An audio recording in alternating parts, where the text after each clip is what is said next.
on the Big Family Homestead if you want to catch us there. Otherwise, I'll take a couple questions here on the Facebook chat. Yeah. So good evening, everybody. It is Brad and Claire. Lean in. Hi, Claire. She's the mighty troll slayer. We are tech talking it up with the one, the only, Will, the rock star from the Weekend Homestead. How are you this evening, sir? I'm doing good. How are you today? Finer than a frog's here, my friend. We have got some serious nerdiness to talk about today. Yes, we do. And I would like to say, I'd just like to point out that I can't really put my finger on, did you get a haircut or something? Because you look just straight up doggone handsome. I've been working on it. You know, this is I got a new exfoliating, and it definitely. Hold on, I got something in my eye here. Hold on. There's just something I can't really, you know. So anyway, guys, I hope you're ready to get your nerd on. Where can I see the chat, Claire? Oh, I think I can bring it up here. Can I? No. I've got to bring up another window to get our nerdiness on. Yeah. Whoop. What happened? Are we there? I'm there. Oh, we're not even live.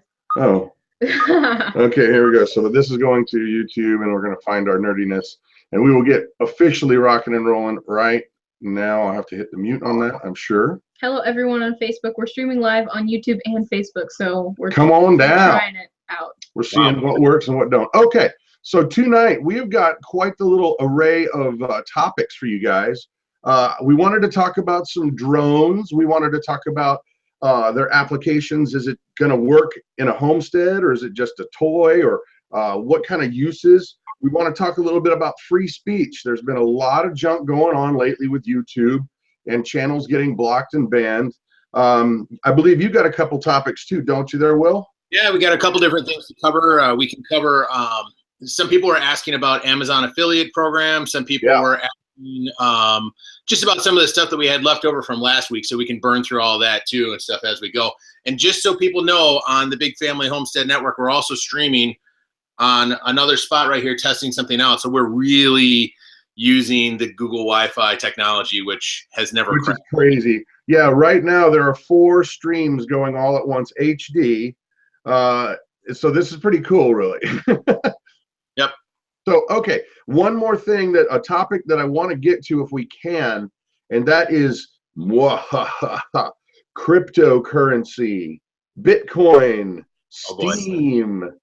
This stuff is crazy. I've been learning about it. I've been jumping in, and I can share with you what I've done, because believe it or not, we've already made some money with it. I'll have to say that I am very interested in this conversation. You and I talked on the phone earlier today about this, and I was like, you know, I got an email from a friend from another channel earlier this week. Definitely some cool stuff. I didn't get a chance to do any homework beforehand because I was too busy looking at this new drone thing that we're going to talk about, which is ridiculously crazy. So we got a lot of stuff. We're 80 different. Yes. Okay, so let's start off talking about drones in general. Like, do you feel like that it's just a toy, just something cool to show off with, video kind of production, or are there practical real world applications outside of video gratification? Oh, people use drones for all sorts of different things. I mean, I know a person who's an agronomist, and what an agronomist does is they're basically looking at soil and understanding soil and how it works. They use drones for that. I know a bunch of people in the real estate industry that use drones.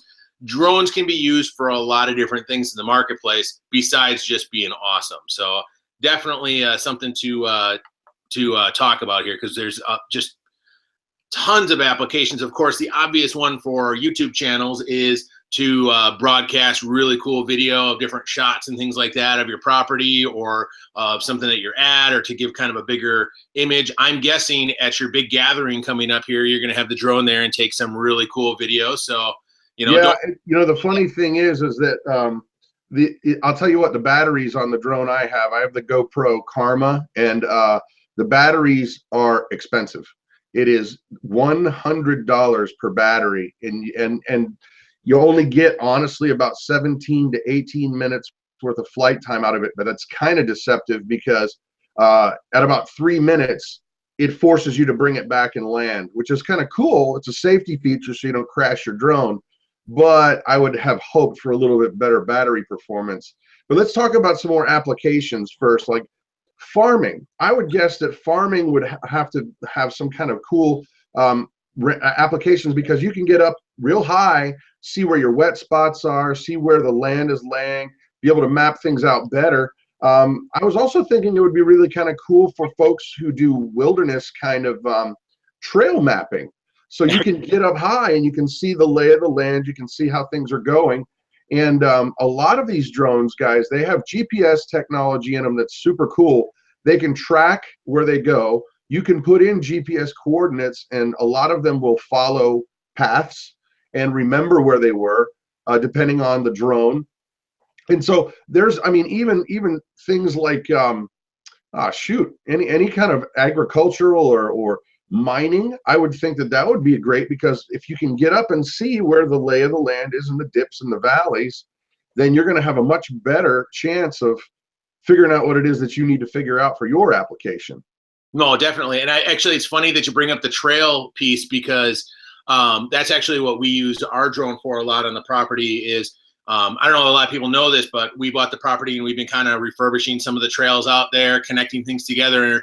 And it's really good to get an aerial view above the property of kind of where they are and go, oh, hey, here's a better spot to cross the creek. Or, hey, you know what, this stand of timber here, we can log this in the next year or two. Because I mean, ultimately, a lot of people ask us, what do we do on our property? Some people have chickens and they sell eggs, and some people, have cows and they sell the milk, or they have some crops and things like that. For our property, it's primarily timber. So for us, knowing where our timber stands are and what type of timber we have out there, then when we talk to the logging companies that we work with, we actually sell the timber on our property, 1 for firewood, and then 2 for actual material where they'll make pulp or they'll make lumber or those types of things. And I've used the drone to send photos and images to the companies that do the spec work, and they can go, okay, we'll look at this piece of property and we'll log this 5-acre piece with a selective log, and you'll get this amount from it. So we've actually used it to help our overall, income that we have from our property.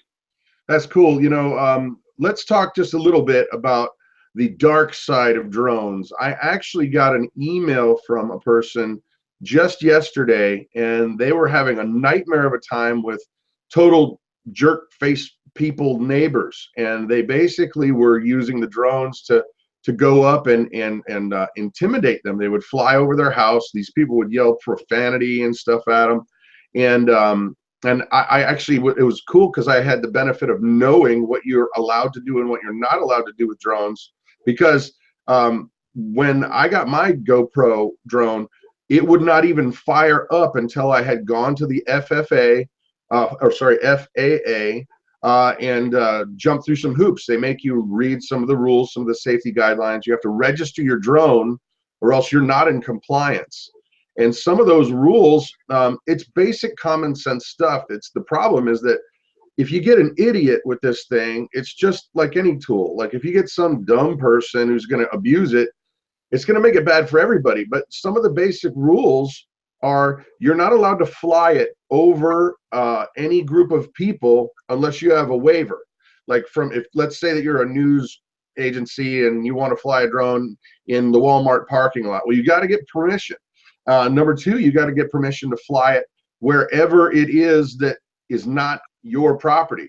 Matter of fact, when I turn my controller on and I go to fly it, if it's someplace that I'm not supposed to be, or I have to get permission, it makes you check a box saying I have gotten permission, or else it won't even fly.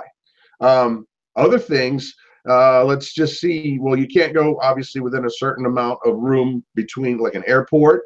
But one thing that's a little bit kind of scary, and I got to tell you what, because my drone will go 400 feet and it'll also go a half mile away. So that's a significant amount of distance. And here's the thing, our home is in a life flight pathway. We've got a helicopter that cruises over our house at least once every day, maybe sometimes twice. And it's not going more than 250 feet in the air. And I'm just concerned that if I didn't know that this path was there, I could seriously cause some, a real problem for these people. And I think that if we're not good, if we're not, responsible drone owners, we're going to not only mess it up for everybody else, but people's lives can be online. Can we talk about something too? So I don't know if you know this or not, but on the FAA website, they state that you need to actually label your drone with your FAA number. I don't know if you knew. Absolutely, yes, yeah. I have mine stuck on the side here. The other thing I added just in case is on this side here, I have my phone number here and my name information, so that then if for some reason I lose it, it crashes somewhere, I can't recover it, it says reward if found, and it has my phone number on there. So definitely. Well, you do realize you just broadcasted your phone number to the internet, bro. Sorry. Call me later. It's fine. I'll be around. Everybody has it. We're gonna have to change that number for sure. But go talk more about the safety stuff. Well, so here's one thing too on DJI, which is a little different than the ones that you have. They update their software probably once every 30 days. They force a download for you to use before you use it, and they actually have what are called safe zones where it'll warn you and say, hey, I can't fly into this area because it's FAA regulated or whatever it is. And as they update those safe areas, example, in Minneapolis, if you're flying downtown, you can't fly near TCF Stadium, you can't fly near the Target Center, you can't fly near Target Field, you can't fly anywhere near the airport, the regional airport, any of the hospitals, any of that stuff. The drone won't actually even allow you to do it. So as you get near it, it's like a fence, and it just hits that geo fence and it won't go past it. You know, and I think that's absolutely a great idea.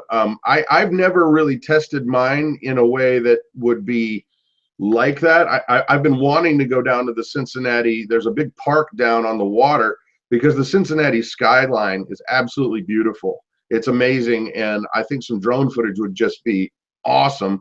Haven't gotten down there because I think that I'd be far enough away because I'd go into Kentucky. Kentucky's right over the river there. To get some of that skyline footage, but I don't know if it'll do that because I'll tell you the truth. When I go to fire it up, even if I'm on my property, it says you're in a restricted zone. Do you have permission to be here? I check the box and it lets me fly. That's in my own property. So I don't know exactly if they're just doing that like a blanket thing or blanket thing. No matter where you are, whatever property you're flying on, it'll do that. I was looking at the chat for a second here, and Red Tank Girl asked, what's the range? Depends on the drone. The new drone that we're going to talk about in a little bit, I'll talk about the range of that. The DJI that I have will go about a half mile or so away, and it'll go 400 feet up. Interestingly enough, actually, you can take that safety feature off. There is a way to disable it in the software. You just click the button and then it says knowing if you're flying over 400 feet that's against the law. But if you're outside the country, they don't have those same rules. So if you're in Canada, fly higher and things like that, DJI makes one product for the world. So that's why that's in there. But you can go basically about a half a mile away, about 2,500 feet. Reliably, I found 1,700 feet. If you have trees, it's probably about 1,400 feet. Yeah. Chicken Stamps has a question. Are there rules about drones in neighborhoods looking in windows? Yes. The thing is that they're really, really hard to enforce. You pretty much got to get video footage. And the person that I was telling you about who had contacted me about their neighbors were really bad and they were flying drones over. They actually did contact the police, and they wanted to know if they flew it over their house, could they shoot it down? Wow, that's actually a question I just got on the Facebook feed, which was, can I legally shoot down a drone on my property? It actually happened. Somebody shot one down, and it's currently in the court of law. I don't think it's been settled out yet, but somebody shot down a drone. The drone owner is suing, and they're stating, well, the argument is you're technically trespassing even if you're over the top of the over the property above it. So ultimately, you don't want to get yourself in trouble with this thing. I fly it over my property. Somebody asked how big of an area. We have 160 acres, and I'll plot myself in the middle of it and go out and do some surveying over the tops of the areas. The public areas, the public hunting grounds, and the public land that we're around, I fly it over that and things like that. I'm just really cautious on where I actually fly it and when I'm flying around, because you just don't want to be that guy that causes a problem. What happens if you're flying over a crowd, your battery dies or something happens and that thing crashes?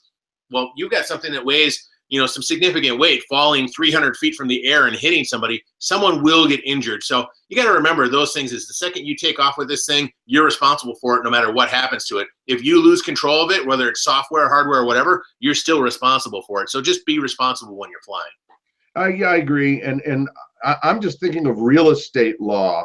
Like, if you have a tree that's on the edge of your property and the tree grows over into someone else's property, they're allowed to trim it up to their border. And I don't know how they're going to end up enforcing that, or that how they're working through that in the court. But I would honestly hope, now this is a guy who owns a drone. I would hope that if somebody was peeping into my windows, or if we had a pool and they were sitting watching our daughters and they're over my airspace, I'd shoot it down. I'd shoot it down and wait and see what happens.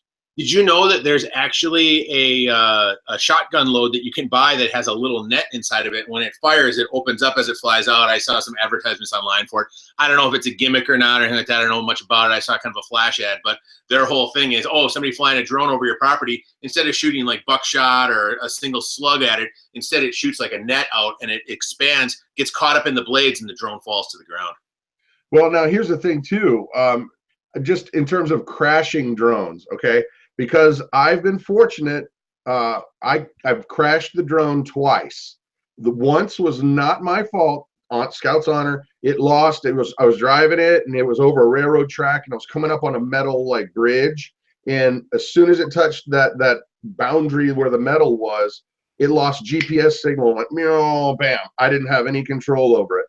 But the second one, I got some really, really great footage. It was dusk, and this farmer was tilling his field with a big old nice tractor. I asked him, can I be filming you? And I got these great, they look like movie shots. Like it pulls back, the tractor's there, and then it goes this awesome sunset. And then I went back for seconds, and he was way off in a field, and I'm like, oh, this is great, this is great, that's great. And all of a sudden, bam, hit a tree line, and it took a nosedive. But the cool thing about our drone is that they're built to kind of take those hits. The only thing that happened with both of those crashes was propellers needed to be repaired. And I was amazed at that. So before we jump into the new drone here, I will tell you one story. I am on my second drone. Grab my prop here to explain what happened. The tree hit it right square in between the two safety pieces. So the tree was only as big around as this. It ended up hitting it so hard that the aluminum plate on the bottom here cracked and broke right off. The gimbal basically lost, and everything electronic on the bottom here was hanging. Ended up breaking a prop, and then I cracked one of these arms. What happened was I took off, and what I do is I tend to take off and get up about 10, 15 feet in the air, and then I kind of really gun it and then fly off to where I'm going to go. Well, as I was taking off, the screen said critical error. The GPS lost control, and as I gunned it, it went sideways like this and then took off and hit the tree. Oh, wow. We were out noodling around today, and we found this really cool like waterfall area, and I thought I was going in big time today. We launched it up, and when it takes off at first, it goes up to about 6, 7, 8 feet. It just goes up there and hovers.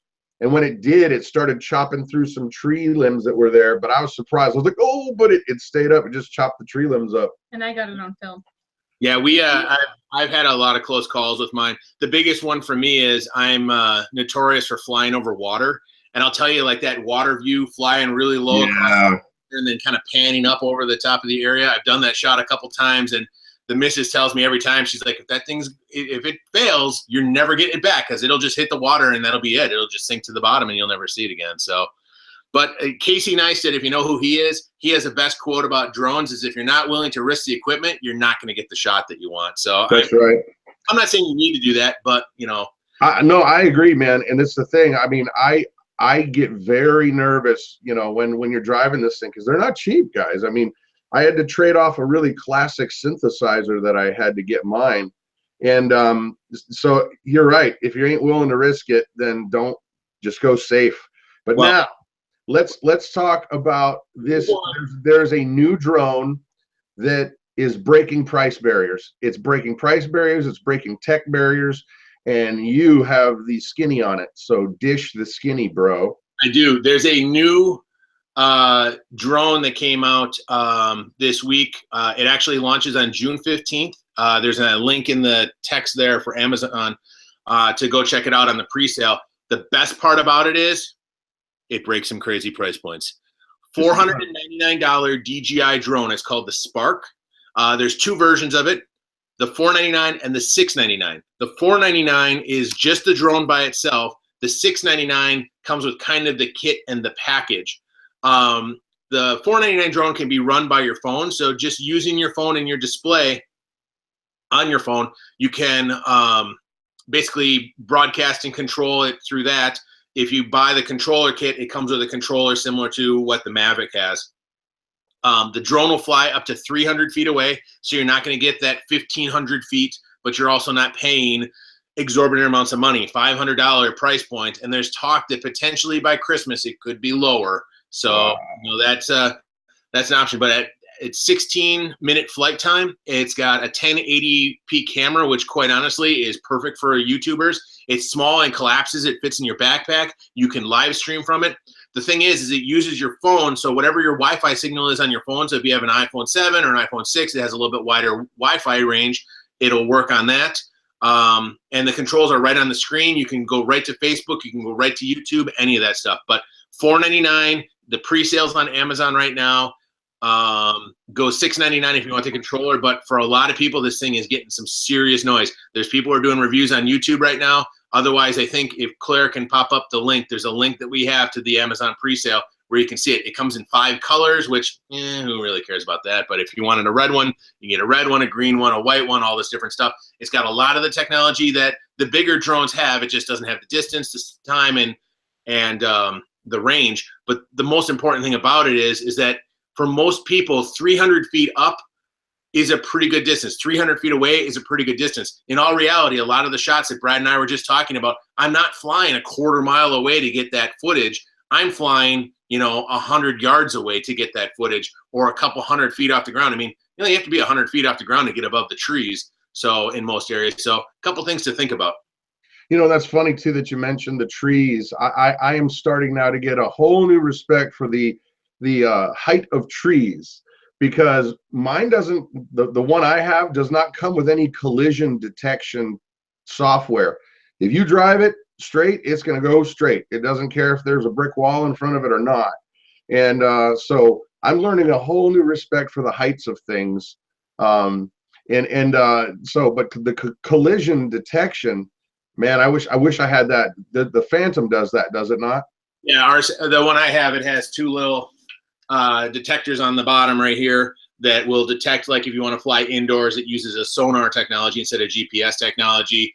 I will tell you the Spark only has detection capability on the front of it, and on the bottom of it, it does not have anything to the back. So if you're flying backwards, it won't do anything for that. If you're flying sideways or up, it won't do anything. But that's also why it's $499, not $1,500. True. I will say one of the things I really, really do like about the GoPro one is that the camera fits into the drone, and you can take that mechanism out and plug it into a handheld gimbal that they have, so that you can use it for walking around, smooth steady cam kind of shots. And I just thought that was a really, really great addition. However, one thing that's really stupid is that the harness that they put the camera in covers up the microphone. So it has really, really bad audio, even though it's got amazing video and it's like super smooth handheld. And I'm really hoping that they'll figure this out, because they have a USB connector on the bottom of this thing. I'm like, put a stinking mic jack there so that we can actually hear some really professional audio. I would just love that. I think quite honestly, I mean, it was kind of rushed to the market, and I think little things like that were missed. But if GoPro ends up spinning up another one, that they'll probably fix it on the next go round. Hey, Brad, before we move on to the next topic, because we got the whole list here of all the items. I'm going to sign off on the Facebook group. You guys who are in the Facebook group right now, if you want to go over to the Big Family Homestead and catch the second half of the show, we're going to stream it and continue to stream it over there. So feel free to hop over there or to the Facebook group, either one. But Big Family Homestead on YouTube is where we're streaming this right now for anybody who's watching the live stream over on Facebook. Very cool. So drone stuff, if you can, drone right now for me, it's a toy, but it's a toy that you can actually make money with. It's a toy, but it's also a toy that's very expensive to break. So in my opinion, into this, choose your drone wisely. There are pluses and minuses for each and every one of them. Price points that are really nice camera, all that kind of stuff. So, hey, Eric at Life and Farmland, what's up, brother? Haven't seen you in a while. So drone footage. Let's move on from there, because I really want to make sure we get to Steam and Bitcoin later. But did you have another topic? I think we had one we had to finish up from last week. Well, one of the topics that had been coming up is Amazon affiliates and how affiliate programs work and all of that. And a lot of people have been asking about, you know, how do I do this? You know, because one of the discussions that we had was 2 shows ago. If you happen to go back through the playlist that Brad has out on the Big Family Homestead site, I think it was 2 shows ago, we talked about the top 7 or 9 ways that you can make money outside of AdSense. And one of the topics that we got tons of emails and comments on was about affiliate programs and how they work. And so I'm going to give you a quick catch up for the folks who didn't see that show of what an affiliate program is. And then we'll go into talking about Amazon affiliates specifically, because that's probably the most popular. Yeah, no doubt. The way affiliate program works is a website will pay you for the traffic that you send to their website to buy something. So give you example, let's say we're talking about a device, a phone or something like that, and you're talking about it in your blog or your videos, or you're talking about something that you're using on your homestead or a device or something like that. Same case. How about that? Same case. And the product and stuff like that, and then you see people say, hey, there's a link down in the description. Well, inside of that link, there's a small piece of code. And what that small piece of code does is when you click on it, it takes you over to Amazon's website. The person can purchase it on Amazon, no additional cost, no additional charges, anything like that. But what it says is that traffic came from the Big Family Homestead or whatever your website is. And then Amazon will give you a commission on that. The commission can range anywhere from as low as 3% all the way up to, sometimes during dry periods, they'll have items that have 12%. So it depends on the time of the year. I will tell you this, the best time to have affiliate programs is between October and December. What a surprise, Christmas holiday season. But that's when Amazon probably pays the most amount of money when you drive traffic to their website during those periods of time. Now, the most important thing about it is the manufacturer of the product doesn't get charged anything different for being part of the affiliate program. The person who's buying the product and taking it home and using it isn't paying anything else. Amazon is paying you that small percentage out of the money that they would normally make on that, because normally they spend, let's say, $1,000 on a banner ad or some type of money on a program to drive traffic. Instead, you're doing it. So instead of paying that advertiser the money for it, they're paying you the money for it. So how do you get set up on a program? There's some interesting things that you have to look at. Most of times, Amazon wants to do business with companies and businesses, not individuals. So if you are serious about YouTube and serious about making money on the internet, on your blog or any of those types of things, what I might recommend is setting yourself up as a small business. That way you can connect into Amazon's system, set up an affiliate system, and then they will be able to pay you for it. They give you a generator that helps make the links and everything like that, and it makes it really easy for users. Now, I know there are ways that individuals can get set up on Amazon. I know Amazon makes it easier to get set up as a business, but you can also do it as an individual. Well, yeah, and we actually didn't have any problem. I think it had helped that we had an established website that was branded with our Big Family Homestead, and we clearly had the channel, and we didn't even try to apply for very long. I mean, we had probably 10,000 subscribers before I even knew about it, and actually it was Will who showed me how to do it much easier, and I am super grateful. My family has benefited greatly from your generous sharing of knowledge, and so publicly I want to say thank you. And I got to tell you what, guys, the crazy thing is it is super easy.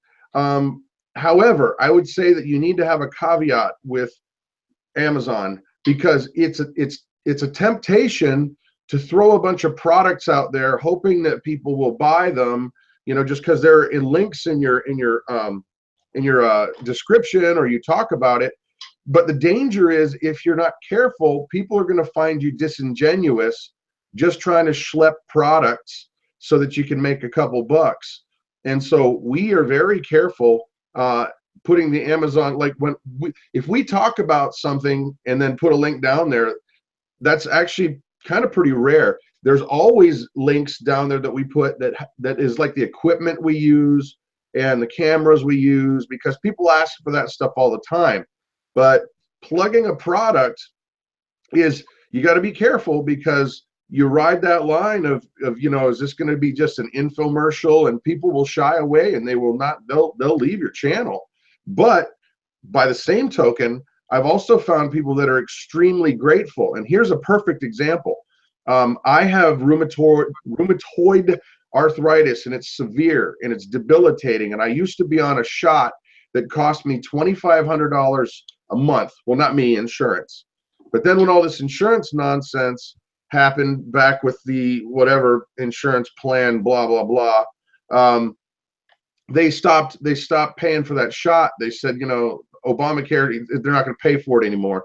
And so some friends of mine told me about this product called Moringa oleifera, and it's a plant, and it's an amazing plant. And I'm not going to go into all the benefits of it. The point here tonight is that I have no problem with my joints.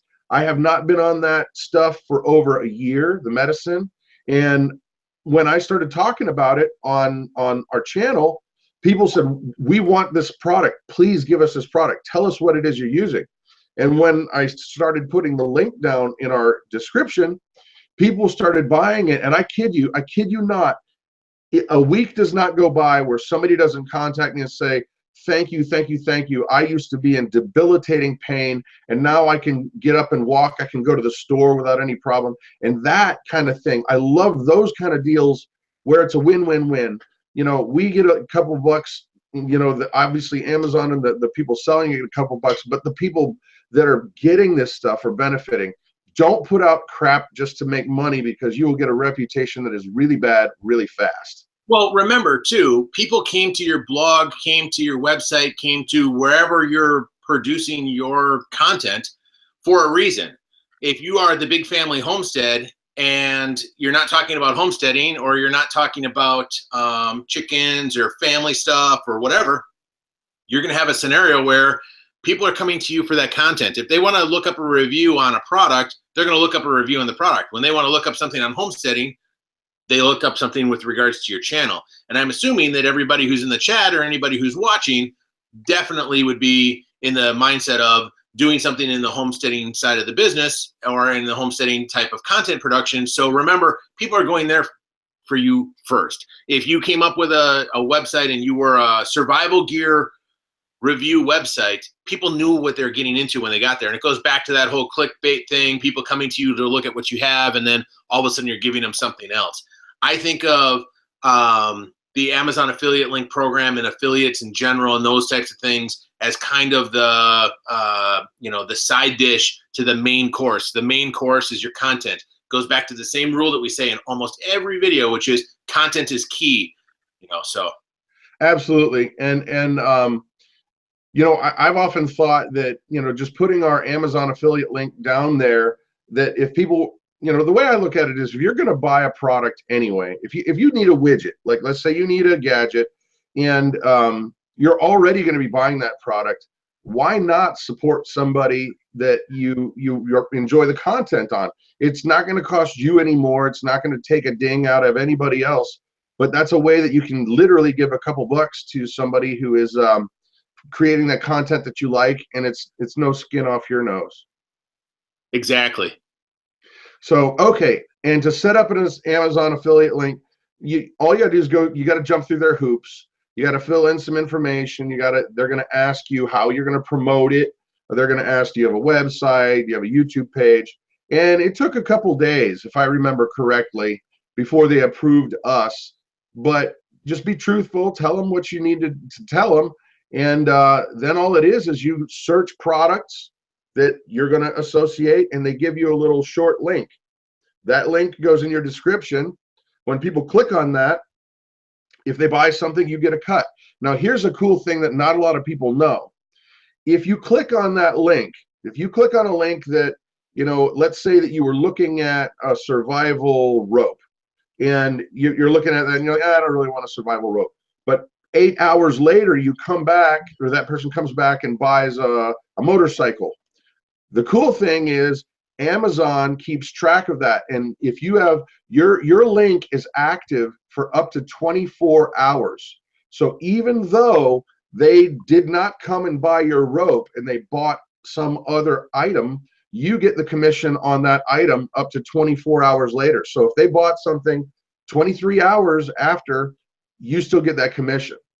Can I add one thing to that though? Absolutely.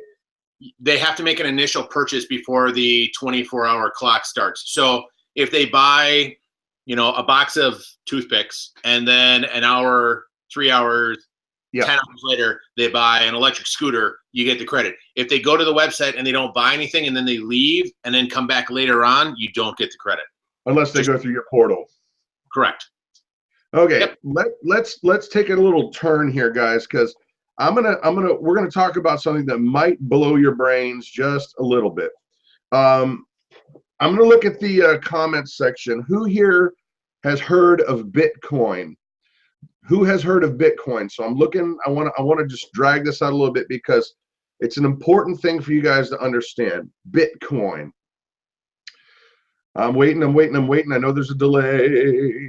Come on, Bitcoin. Claire says she's heard of Bitcoin. She's the only one.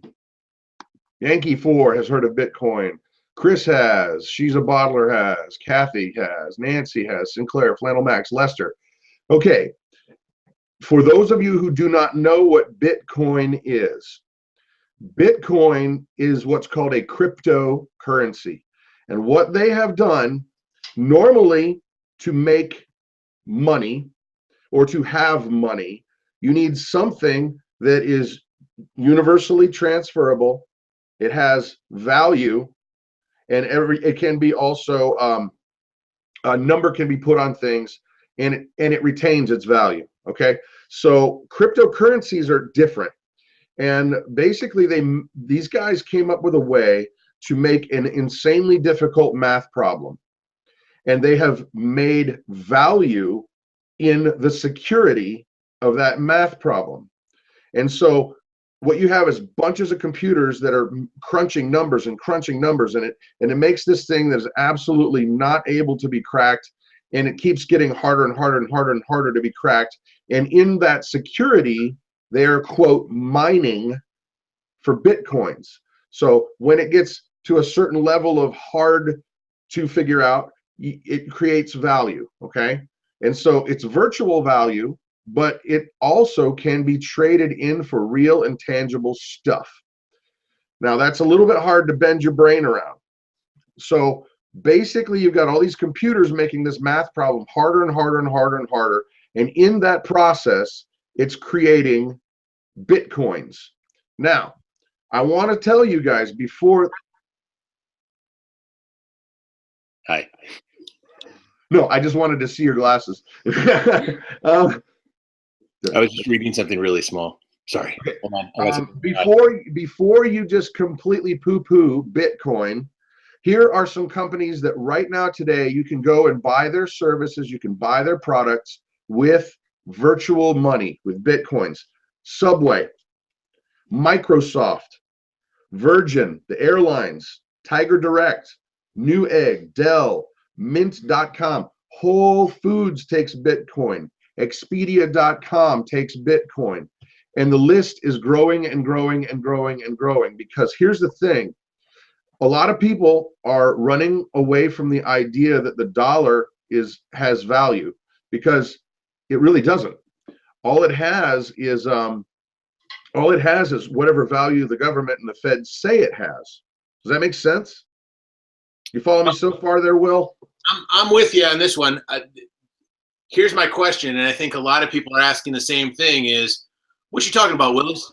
Because I'm trying to understand, how does Bitcoin tie in with YouTube? Is that okay? Well, now we're going to bridge the gap.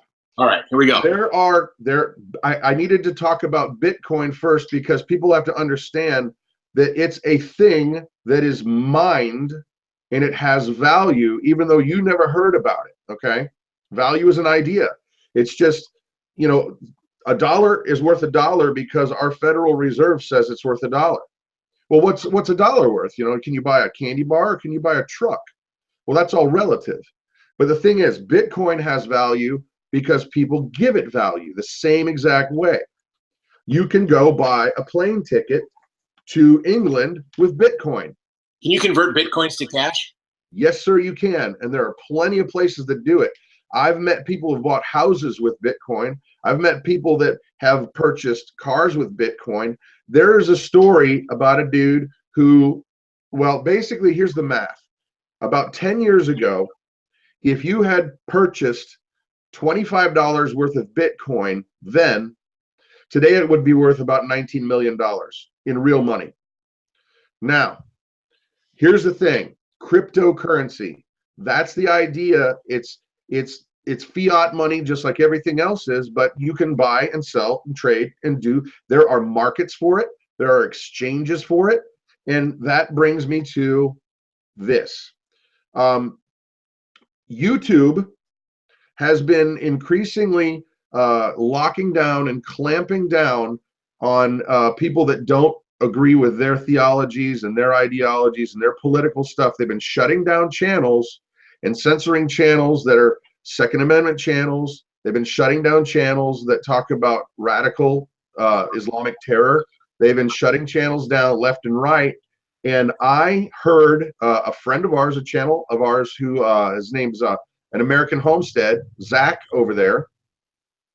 He said he found this website that does a cryptocurrency and it combines it with a social platform just like YouTube. So here's the thing. Now try to follow me on this. What you have is called Steemit, Steemit.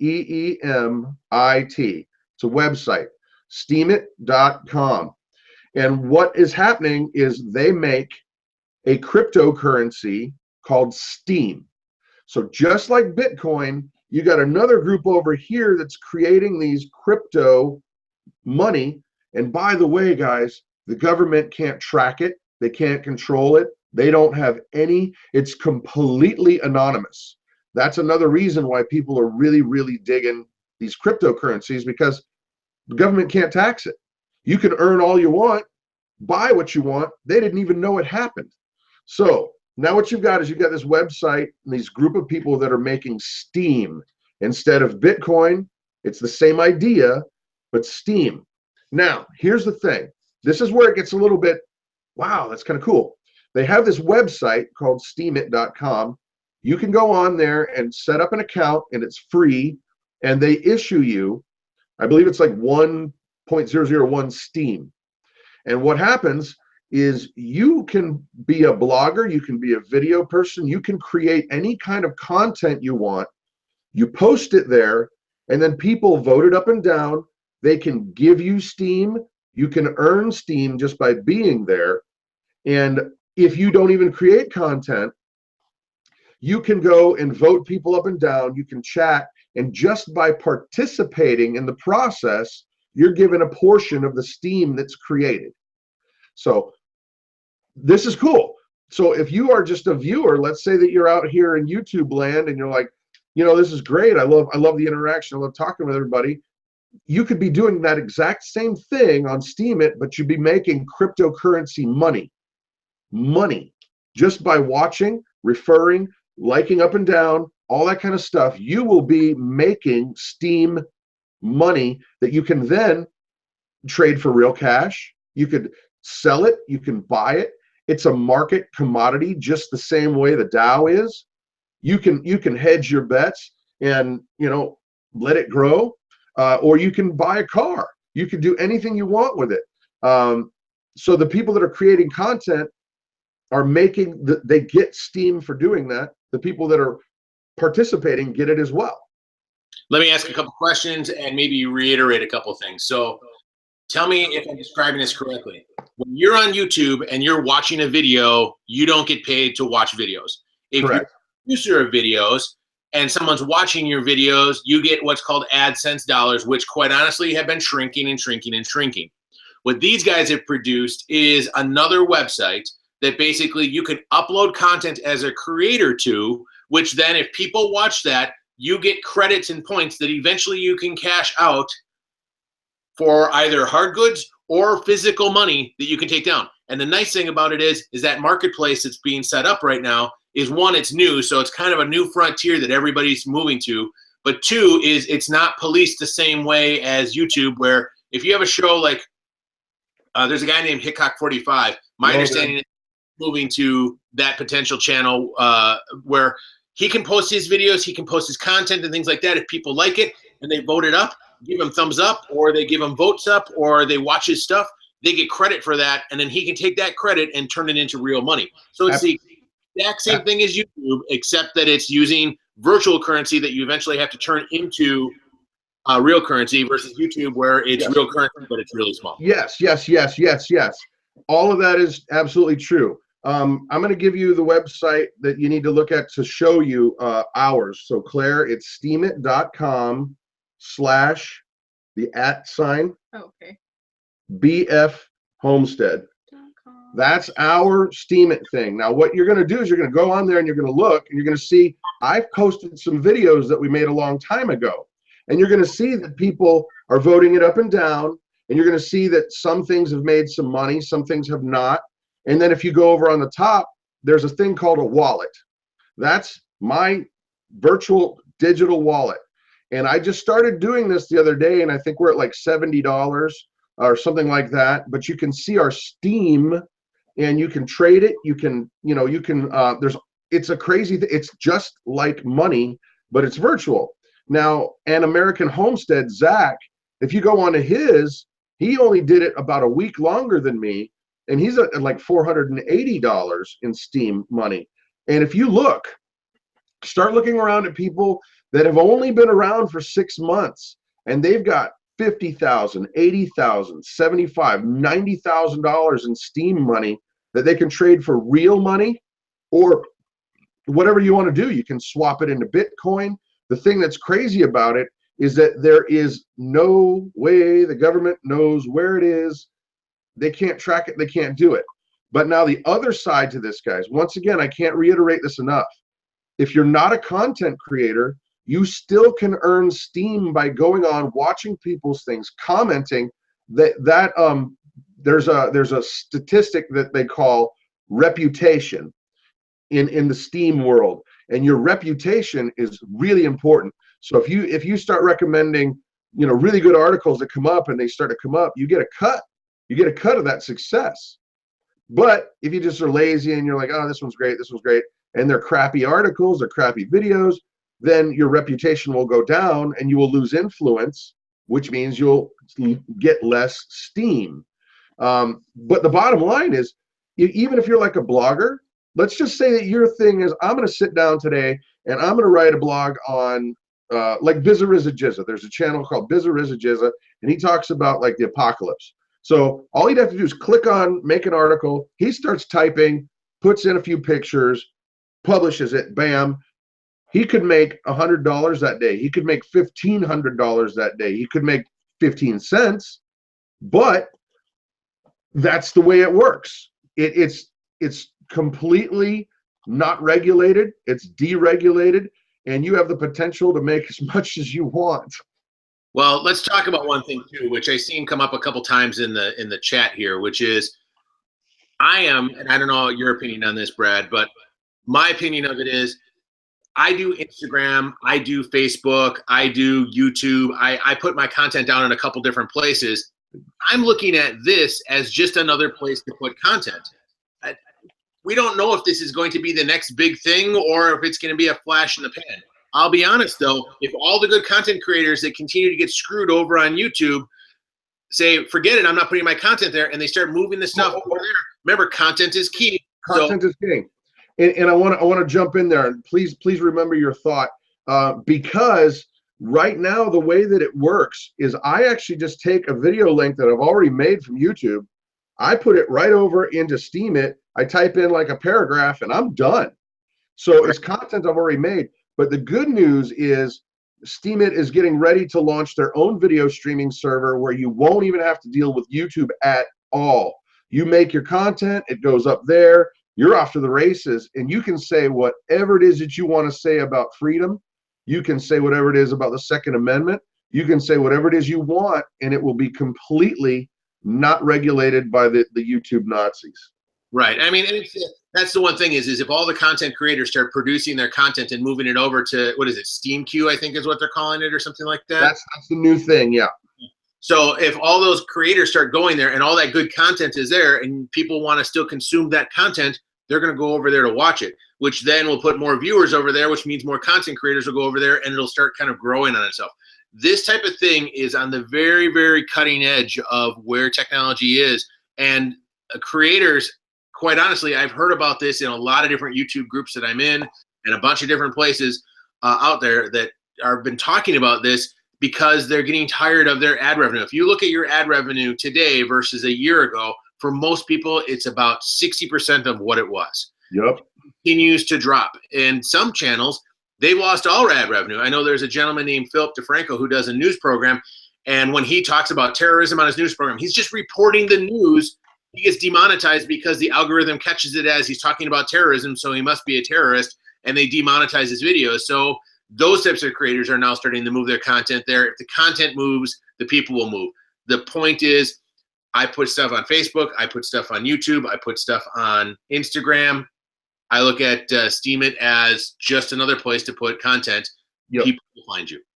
Yep, and Homesteading the Pioneer Way, go to steemit.com. My page, if you just want to look at what we're doing, it's steemit.com/the @BF Homestead, just like Claire's got it there.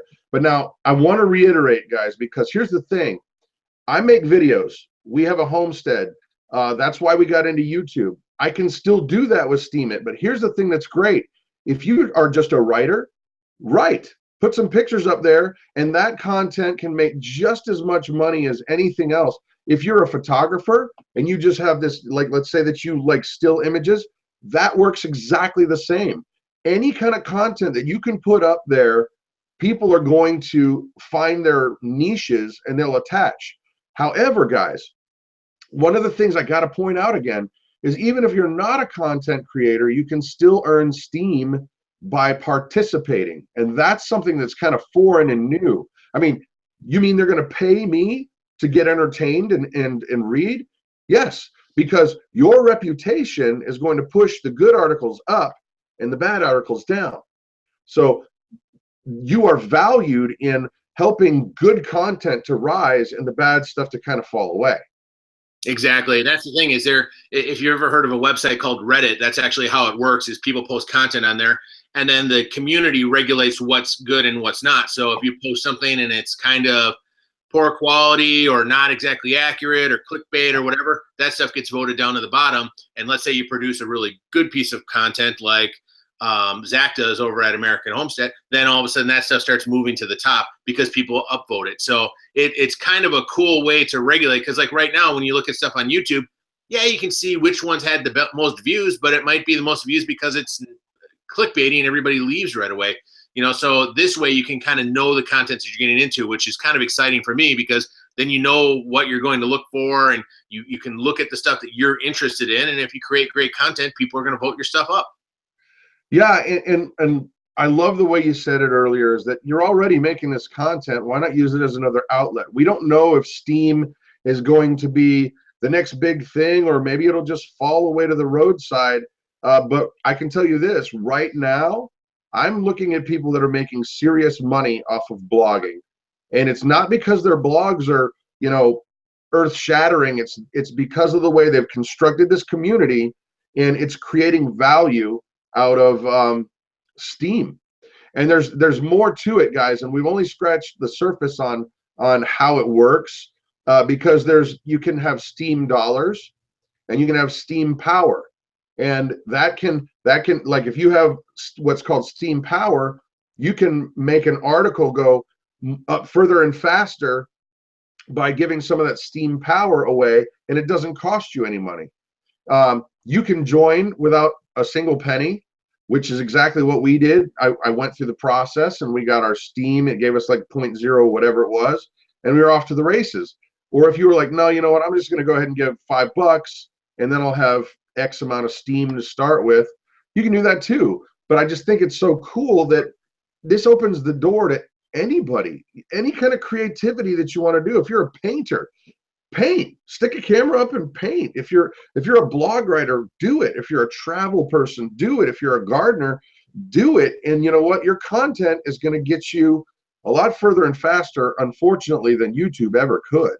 Well, the other thing too is that the dollars, I mean, if you look at it, like if you have 10,000 views, I think we figured it out that it was worth about $23 with regards to YouTube, versus this scenario where you might have something that, you know, you put out online and all of a sudden it becomes popular and people start sharing it and voting it up and things like that. And all of a sudden the money compounds faster for you. The other thing is that on YouTube, you have to spend real hard-earned money to what's called boost or promote your video. So give you an example, if Procter & Gamble makes a video about toilet paper or whatever it is, and I produce a video at the same time and they have a $100,000 marketing budget and I don't have any marketing budget, my video has to grow organically unless I put money in, versus Procter & Gamble where they plop down the money and now all of a sudden that video is all over the place and suggested and everything else on YouTube. So I like the fact that it kind of gives the keys back to the creators, the small guys, the guys like you and I and the people who are in the chat, that allow us to produce content that, one, people can watch without it being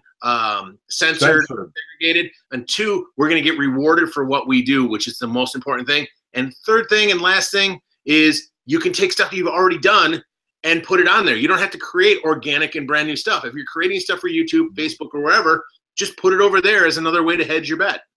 Dude, I love it. I love it. Love it. Now, here's the thing. We've only got a minute and change left before we're going to switch over to the Weekend Homestead. Today is Will's first solo gig on the Homestead Network, and we're going to switch on over to there because he's got some cool stuff.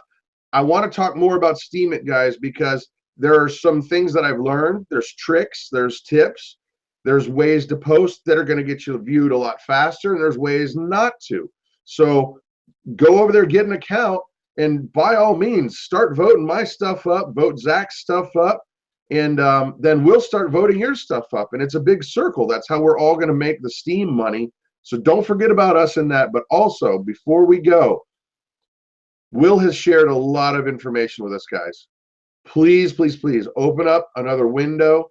If you are not a subscriber, just go to the Weekend Homestead, hit that subscribe button. Tell him thank you for sharing his information with us, because guys, I don't know if you know this, but this is serious stuff that can affect your channel and your lives, and I'm grateful that you've shared it, bro. So thank you. Yeah, thank you. I mean, this has always been a fun thing. And a couple of weeks ago you said, hey, I know you do your live show on Tuesdays and stuff like that. Well, if we're all talking about the weekend and getting ready for the weekend, why don't we talk about it right before? Somebody's asking if I'm steaming. I signed up for an account today. One comment on that is it does take an approval process. I guess there's a vetting period or whatever. I should hopefully see an email in the next day or so. It took me about a day and a half.